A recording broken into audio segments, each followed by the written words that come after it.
We're in the kitchen now, and we're gonna ditch our usual coleslaw recipe because we have a summer slaw that you are going to love. This one combines watermelon, mango, and chipotle lime vinaigrette. And of course, it was created by Chef Laura. She always comes up with the healthy, but super savory dishes. Good morning to you. Good morning, how are you? I'm doing great. Good. Well, I figured post the July 4th barbecues, people might be looking for something a little lighter. Lighter and healthier, right? Healthier and cool. And so we're not even turning on the stove or turning on the oven. It's a beautiful thing now that it's 100,000 degrees outside. So what we're going to have is a watermelon salad, watermelon, mango, and jicama. Jicama is actually very prevalent in Latin American cuisine. It is a tuber, it's a legume. Looks like this. So you buy them like this at the grocery store. You want to make sure that there's no spoilage or anything soft on there. You want to make sure the skin is firm. And you don't want to get them much bigger than this. Why not? Because when they get a lot bigger, then the sugars start to convert a little bit in this, and it actually makes it very starchy in flavor. Oh, okay. So not so good. So you want to buy them a little bit, the guys are a little bit smaller. And jicama is probably one of the best things you can add for your diet. Has zero fat in it, it's low in calorie, and it's really high in fiber, folic acid, and vitamin C. So you get a really good bang for your buck. So you have this, we have mango, and mangoes, when you pick these, you want to make sure that they give a little bit to the touch. They can be fully green, a little bit red and orange like this one is. And what I like to do with these is actually use my vegetable peeler to peel them. So I'll put you to work. You can start peeling that up for me. And then our last ingredient here is our watermelon. And I actually like using the Sweetheart watermelons like this one.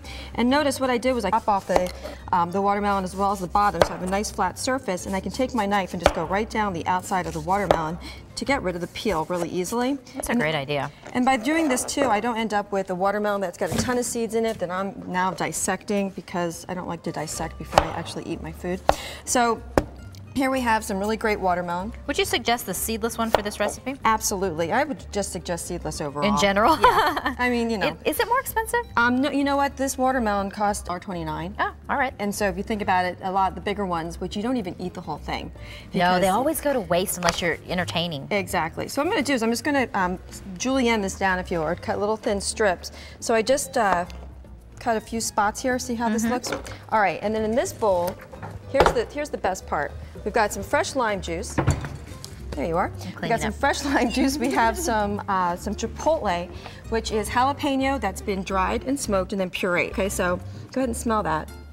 Does that smell nice and smoky? Yes, I was expecting a chili powder type of scent. Yeah, so chipotle, unlike the ancho that we might use or a different type of like a chili powder or cayenne, has a really nice smoky element, which really brings all these flavors together well. Okay. And then we have some cumin powder right here, so go ahead and smell that too. So yeah, I cook with that a lot. A lovely little combination of flavors. So I mixed them all up in this bowl right here. So I just have lime juice, the chipotle, and the cumin.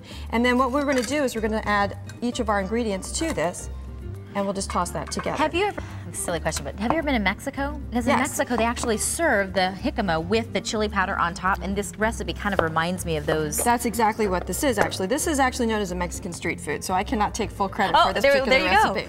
So I would love to, but I don't think there's any original, anything original anymore. We've done it all. But in this case, though, what I love about it is that you can put this together and then put it, just put it on a really lovely little platter lined with some lettuce leaves, just like this. And then you've got a wonderful way to enjoy your fruits, your vegetables. Look at the color, too. Doesn't that look great? How inviting is that? And then, because we can, we're going to add just a little tiny bit of mint and some fresh cilantro just on top, just because. What's this to do with over here? Oh, well, see, there's the pièce de résistance. Well, we can't forget the cheese, right? It can't be completely healthy. You have to do a little bit of a draw here. So go ahead, and this is cotija. This is a Mexican or Spanish cheese, actually. And you can find this really easily at several of the Latin grocery stores in town. And so just take that crumb a little bit and put that right on top of the salad. And that just brings all the flavor in. What I love about cotija, it's the Spanish answer to feta, and it has a little salty element to it. So it brings all these flavors together, including the chipotle, and there's already a little bit of lime already in there. So a little bit of lime for good measure. I thought you were supposed to. This was just for pretty. That was just for pretty. Oh, well, it was pretty. It was very pretty. Good, we're trying.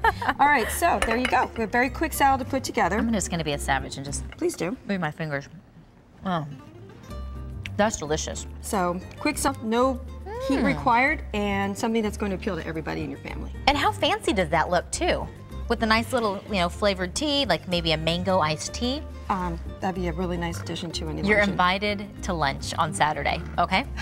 Just bring the slaw. Just bring the slaw with you, because you're going to be preparing the meal for us.